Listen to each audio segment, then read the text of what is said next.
Welcome to The Explainer. Today, we are unpacking a topic that is absolutely guaranteed to hook ESL learners, language lovers, and trivia buffs alike. We're diving into the bizarre, hilarious, and honestly completely wonderful world of English idioms. You know those phrases, right? The ones that seem to mean something entirely different than the sum of their individual words. We use them every single day without a second thought. But when you actually pause and look at them, they kind of feel like a completely secret language. Well, today, we are handing you the decoder ring. Let's get into it.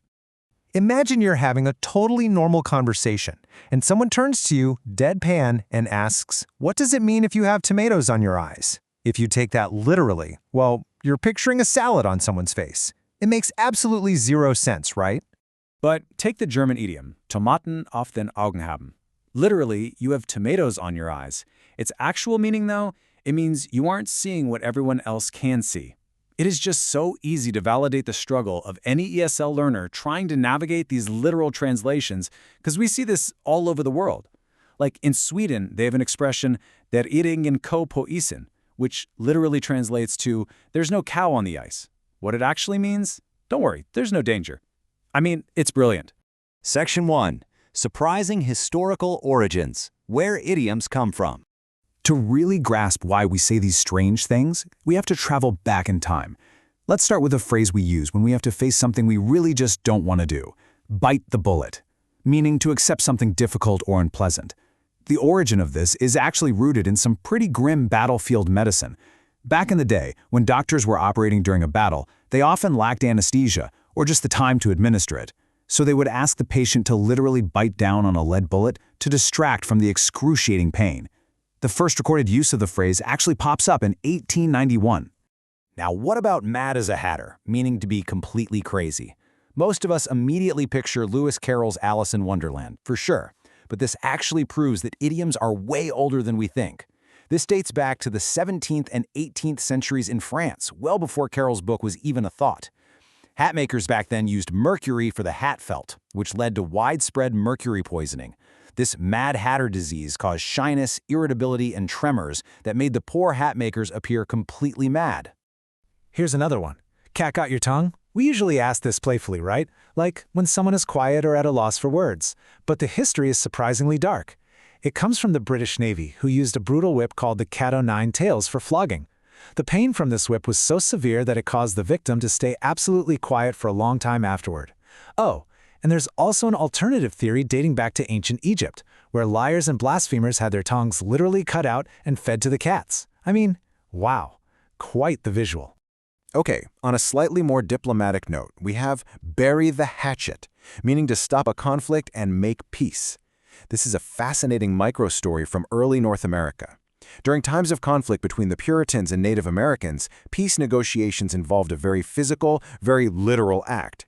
The Native Americans would take all their hatchets, knives, clubs, and tomahawks and physically bury them in the dirt.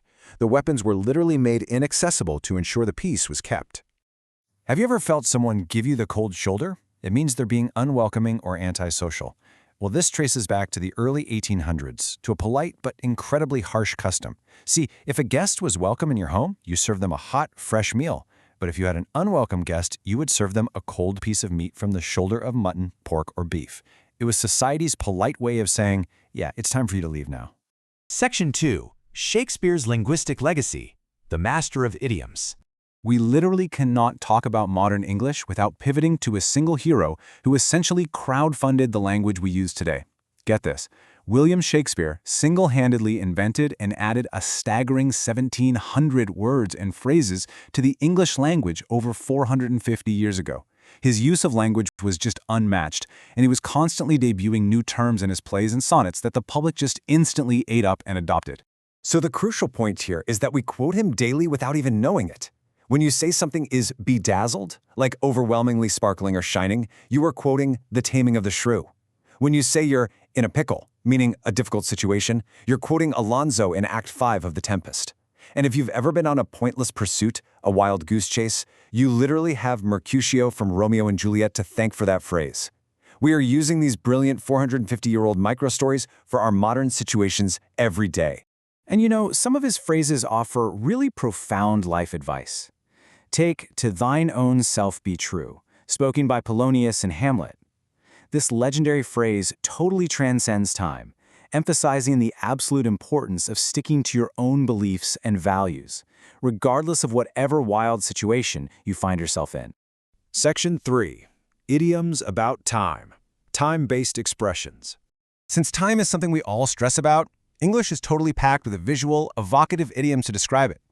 Let's do a highly practical, rapid-fire cheat sheet for managing time-based expressions in daily conversation. Ready? Okay. If you succeed before time runs out, you beat the clock. If you wake up incredibly early, you're up at the crack of dawn. If something happens very rarely, it happens once in a blue moon.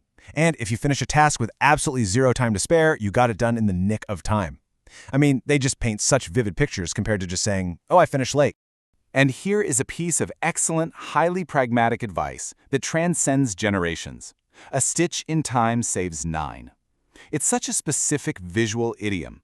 Think of a tiny tear in a piece of fabric. If you take the time to put one single stitch in it now, you fix it. If you ignore it, well, the tear grows, and later you're going to need 9 stitches.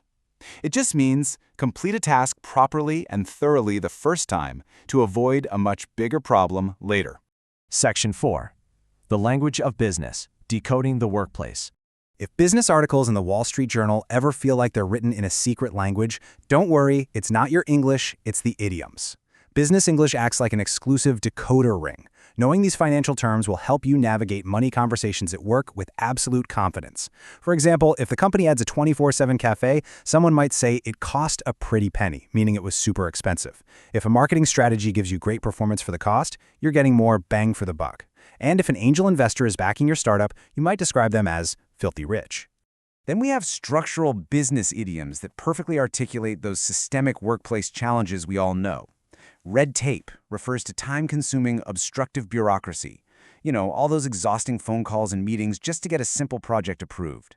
The glass ceiling is an unofficially acknowledged barrier to advancement, especially affecting women and minorities. And climbing the corporate ladder perfectly describes the stages of moving up in a large company's hierarchy. So, what does this all mean for us? English idioms aren't just random, confusing phrases. They are the messy, vibrant, and colorful history of human interaction packed into bite-sized visual stories. So, as we wrap up this explainer, I want to sneak in one final business idiom to encourage some immediate real-world practice for you. Which idiom will you test the waters with today? Will you tell your boss you want more bang for your buck? Will you bury the hatchet with a coworker? Pick one, try it out, and watch your language fluency soar.